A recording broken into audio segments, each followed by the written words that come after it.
Eh,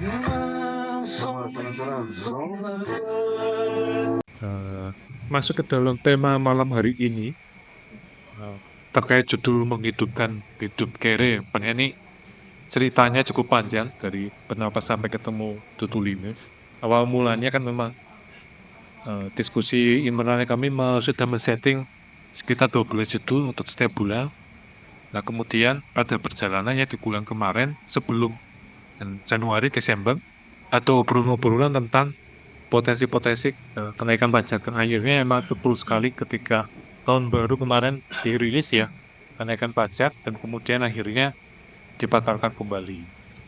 Meskipun memang dalam rilisnya kemarin di kenaikan pajak yang 12% itu PPN, sasarannya adalah orang-orang kaya yang memang sudah memiliki jet pribadi, kemudian kapal pesiar, dan memiliki aset rumah yang namanya 30 miliar dan lain-lain. Tapi sebenarnya dalam kehidupan sosial ekonomi itu kan, ketika ada satu perubahan di satu kalangan atas, pasti akan memberikan dampak juga ke kalangan bawah. Karena memang semua pola kehidupan kita saat ini kan yang menguasai sebenarnya 1% di antara 99% manusia di dunia. Artinya yang orang-orang kaya itu yang sebenarnya pemilik dunia kita saat ini. Jadi ketika mereka merasakan diusik, pasti akan menghasilkan dampak juga kepada kita kalangan pakai bawah. Sehingga potensi-potensi dampak negatif atau potensi-potensi misalnya kenaikan pajaknya harapannya tidak menyentuh ke sektor real di masyarakat bawah, karena mereka yang punya unit produksi, punya unit distribusi, otomatis akan mempengaruhi kebijakan bisnis yang mereka lakukan. Carry itu kan sebenarnya identik dengan istilah hidup miskin ya. Hidup miskin menurut istilah itu kan orang-orang yang memiliki penghasilan di bawah 10 dolar kan satu bulan. Artinya orang-orang yang memiliki penghasilan di bawah itu berarti masuk dalam kategori miskin atau kere. Nah, obrolan berikutnya adalah sebenarnya kere itu juga berwarna lain. Kere itu adalah hasil refleksi atau hasil perlawanan dari istilah miskin yang sudah ada sebelumnya. Jadi kalau menurut kami Mas Edi itu kemarin kere itu adalah konsep ekonomi rasional, efisiensi waktu itu maksudnya. Kemudian kita karena untuk kepentingan rilis lagu jadi harus diubah ke efisien. Nah itu adalah sebuah metode atau solusi yang ditawarkan oleh teman-teman bagaimana caranya kita hidup di dalam dunia atau di tahun 2025 ini yang kemungkinan besar akan semakin menekan kita semua. Dan salah satu di sini juga nanti ada salah satu praktisi dunia bisnis produsen yang mungkin bisa nge-share kenapa kok bisa bertahan bisnis ini. Mungkin bisa menjadi salah satu upaya mengkampanyekan itu kere.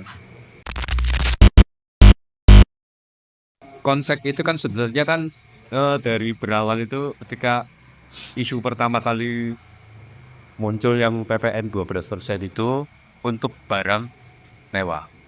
Nah, sementara dalam rasio ekonomi masyarakat, ketika harga bahan baku naik, biaya distribusinya sudah pasti akan ikut naik.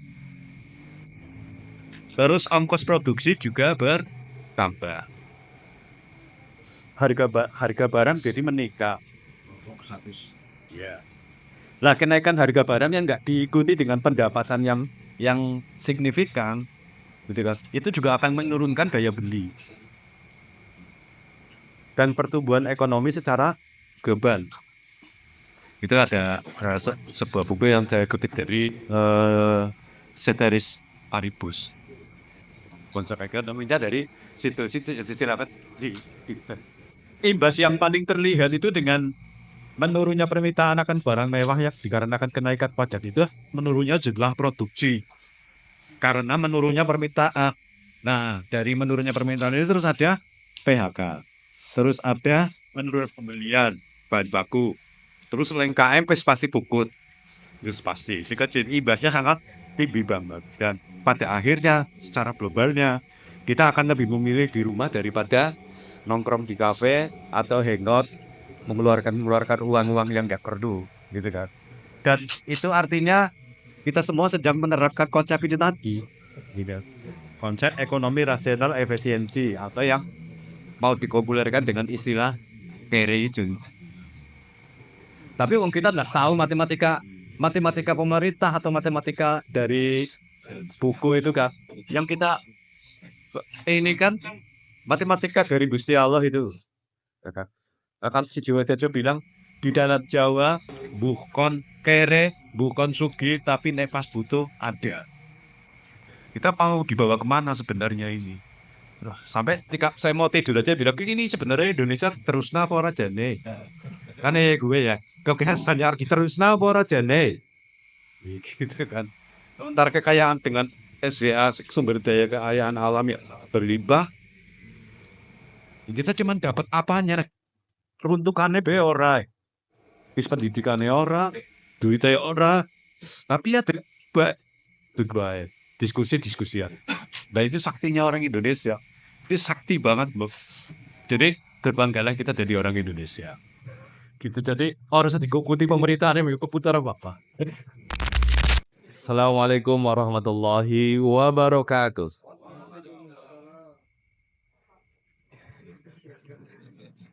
Iya, terima kasih atas salamnya. Saya mendoakan jenengan juga mendoakan. Kan begitu. Ya, konsep salam bahwa saya doakan panjenengan dan panjenengan saya ucapkan terima kasih atas doanya. Terkait dengan kebijakan pemerintah, ya. Mas Udin tadi langsung nembak ke saya ya. Ya memang karena kebetulan, bukan kebetulan sih ya. Karena sesuatu itu sudah ditakdirkan. Ya, saya ditakdirkan memang bekerja di salah satu instansi sosial di pemerintah, bahwa tadi terkait dengan konsep kehidupan manusia, memang pemerintah juga punya tanggung jawab bahwa ketika masyarakat tidak mampu, masyarakat kere gitu ya, itu akan dipelihara oleh negara. Memang ada indikator-indikator yang menjelaskan bahwa indikator orang itu dikatakan miskin dan indikator orang itu dikatakan tidak miskin. Tetapi saya lebih kepada melihat adalah konsep kehidupan kita juga harus diperbaiki. Oke, kita sebagai rakyat, kita sebagai warga, kita sebagai masyarakat di Indonesia, kita juga perlu mengkritisi kebijakan-kebijakan pemerintah. Seperti itu. Pemerintah juga punya tanggung jawab untuk memberikan kebijakan agar rakyatnya sejahtera. Tapi yang lebih saya tekankan di sini adalah konsep kehidupan manusia itu sendiri. Yang perlu digarisbawahi adalah di sini adalah miskin mental. Ya, monggo nanti bisa kita saling diskusi bareng. Ini menurut saya, perspektif saya bahwa yang perlu didasari adalah konsep kehidupannya, miskin mental atau kere mental. Saya kerja di bidang sosial, di instansi sosial itu sering menemui, apalagi program bantuan ya, LT ya, bantuan langsung tukaran kan begitu. Ketika dia dapat, yang nggak dapat terus tukaran kan, terus akhirnya ribut, ini orang itu kenenyong, itu benain begitu ya. Nah di sini adalah miskin mental, ya, bahwa miskin mental berat sebenarnya. Pemerintah juga berat, ya. Karpe diwei, ya, lekora diwei kesu dan sebagainya, ya. Bahwa saya mengutip ke sebuah falsafah Jawa dari kakak dari Ibu Kartini, Sosrokarto, ya. Falsafah Jawa itu adalah sugi tanpa fundu, dikdoyo tanpa aji, prima mawi pasrah, sepi pamrih, sepi pamrih peti hajri. Di situ jelas bahwa konsep kehidupan manusia kita adalah sungkitan bobodo. Kita dilahirkan tanpa apapun, kita tidak membawa apa-apa, dan kita pulang ke Tuhan, ya, ke rahmatullah juga tidak membawa apa-apa. Dalam arti adalah bersifat materi, ya. Ketika kita punya rumah, kita punya mobil, kita punya motor, kita punya apapun segalanya, tidak akan kita bawa. Yang kita bawa adalah amal kebaikan kita. Sukim tatpo gondo. Ketika materi itu adalah sebuah modal atau sebuah nikmat yang diberikan oleh Tuhan untuk bekal kita dalam menjalani kehidupan. Dan cukup hanya seperti itu. Itu konsep dari Sugita Bobondo, falsafah Sugita Bobondo. Di Doyo Tanpa Aji, ketika kita dihadapkan dengan persoalan, kita tidak melakukan dengan kebencian. Kenapa dengan kebencian? Saya tekankan di sini adalah kita mengkritisi pemerintah dengan tidak didasari dengan kebencian. Gitu. Karena ketika kita mengkritik dengan kebencian, itu akan lebih bahaya. Kritik di sini adalah kritik membangun. Mengkritisi pemerintah adalah kritik membangun. Ayo bagaimana sih kita cari solusinya bareng-bareng. Ya, tadi kata Mas Andika bahwa kita ayo diskusi di sini tapi dengan tidak action secara ekstrim gitu ya, mungkin dengan aksi gitu ya, mau terus sebagainya gitu ya. Ya, terus chaos dan sebagainya gitu. Kita mungkin sebuah aktualisasi dari keresahan-keresahan yang kita rasakan, kita aktualisasikan dengan tempo oke. Tapi kita juga perlu mengkaji terus kita dasari dengan pemikiran-pemikiran kita bahwa miskin tadi, ya ini ada miskin secara ekonomi dan miskin secara mental. Sebenarnya kalau kita konsep kehidupan kita sudah mindset masyarakat Indonesia itu orang rebutan nih, gitu. Orang rebutan bansos, terus dulu saya ya, ini saya berbicara bahwa saat ini sasaran penerima bansos saat ini masih belum. Ketika sudah ekonominya sudah naik, dia sudah kadung menerima bansos, ya sulit untuk keluar. Kayak gitu. Ya, itu yang ada yang zaman. Soalnya how manis si bansos, dan ini orang layak sedane gitu. Ini PR juga pemerintah, Pak Prabowo juga berat. Tapi kita juga memperhatikan kita sendiri jangan mengandalkan pemerintah. Nun sewu, ada yang menerima bansos terus nggak mau bekerja. Saya pernah baca buku A Prisonable dulu, lama. Prisonable kalau nggak masalah dari Prancis ya kalau ada, mohon koreksi. Katanya gini, Prisonable kan harga sebuah apel gitu. Betapa ada orang yang sangat kere gitu, itu bisa membeli sebuah apel. Dan dulu apel waktu itu, tahun-tahun buku itu terbit, luar biasa itu, makanan yang sangat luar biasa. Nah, saya bandingkan hebat lagi di Indonesia. Teman saya ada tuh, dia tuh beca, berjudi, yang ino, ya utuh tuh telah, yang ngobet juga, iya benar. Beca wali-wali sedina tidak sampai 50.000. Ekonom mana yang bisa menganalisa itu? Nggak ada.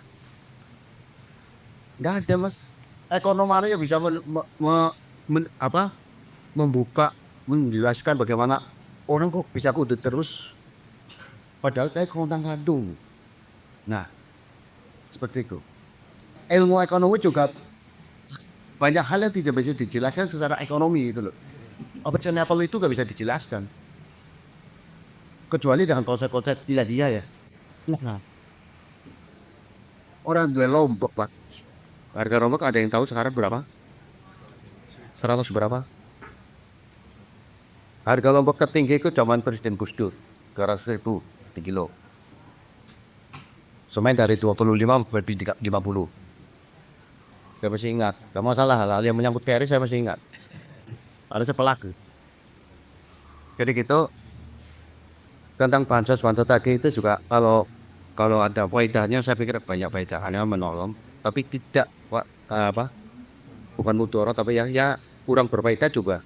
Soalnya agak budaya di Indonesia itu kerumutek ya sih. Kayaknya BBM naik, burung naik, barang tenis mau udah kabeh. Itu loh Indonesia. Bener. Terus kalau pasiennya pada kesusahan, enak-enak pada ketemu cacing itu juga banyak protein. Makannya kemang cacing. Terus keong ini ya. Ada lagi yang bayam. Manusia cukup 2 butir pisang. Penjajan jenengan jadi wakil presiden tidak pun manggil toh. Minyak larang orang ini goreng. Yang larut bodoh. Mereka Megawati kalau mantu duka terus. Kita. Oh, mungkin dipikir ya, maksudnya lo. Mau ngisal kayak aku lah, mau jadi tepung orang ilmu ada. Bacaan orang sekolah kayak saya. Ini ngomong gambaran dengan bahasan yang familiar dengan kehidupan saya gitu, mungkin dengan Karen. Jadi ada kesempatan saya untuk bicara sedikit. Kalau saya melihatnya, kalau kita memandang mungkin sebagian dari kita kan melihat kemiskinan itu menjadi problem, menjadi masalah gitu. Tapi kalau lihat fakta dari zaman dulu sampai sekarang kan kemiskinan nggak hilang-hilang dari zaman Nabi lah ya, mulai dari zaman Nabi Muhammad saja ada sahabat semuanya nggak kaya semua sahabat para nabi. Dari sahabat jalasa istilahnya, istilah bahasa Arabnya, sahabat duduknya yang beliau sering ajak musyawarah atau ajak diskusi. Kemudian sahabat yang miskin digolongkan menjadi sahabat budoma atau sahabat yang menjadi kayak Bilal, kayak Salman gitu kan. Barangkali melihat kondisi alam raya kita ya, alam raya Indonesia, karena kita hidup di Indonesia kan. Dari lagu-lagu nasional, kemudian dari fakta di lapangan, dari pemandangan-pemandangan yang begitu indah kan, alam Indonesia begitu kayanya. Begitu kayanya dibandingkan dengan negeri-negeri lain di Timur Tengah ataupun di belahan-belahan kayak Australia yang bahkan burun, kemudian Amerika pun tidak sekaya kita, tapi kita kenapa tidak sesejahtera mereka gitu. Artinya yang kaya tambah kaya tiap hari, tapi kemudian yang miskin kenapa tidak menjadi tambah kaya sedikit? Harusnya kalau yang kaya makin kaya, yang miskin pun harusnya naik kelas kan? Artinya mimpi Bung Karno, mimpi Bung Hatta untuk pasal 33 itu tidak pernah terjadi sampai hari ini. Iklan-iklan di TV, di HP, gaya hidup kita jadi ingin seperti yang ada di HP, di TV. Kemudian karena keinginan itu kita jadi ingin diakui, atau bahasa kerennya ingin divalidasi oleh orang lain agar kita disebut orang kaya. Artinya kalau kita menghindari gaya hidup yang konsumtif, kita tidak mengalami kemiskinan. Kalau pendapat pribadi saya, tidak mengalami kesusahan secara ekonomi. Kalau kita menerima hidup apa adanya, artinya menyesuaikan dengan gaji kita berapa, kemudian kita membelanjakan sesuai gaji itu. Insya Allah hidup kita, keluarga kita aman-aman saja. Bagi teman-teman yang belum berkeluarga, mungkin pesan kami itu, pesan saya, sesuaikanlah pengeluaran dengan pendapatan.